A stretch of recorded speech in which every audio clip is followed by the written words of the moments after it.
Ito na nga guys, tayo mag-uuling. Ngayon ito ang buhay natin, buhay probinsya.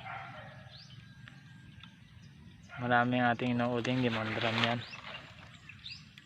Yan, saka yan.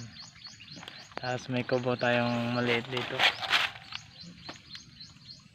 Ipapakita ko sa inyo kung paano gawin ng uling ng bao. Tara, samahan niyo ako.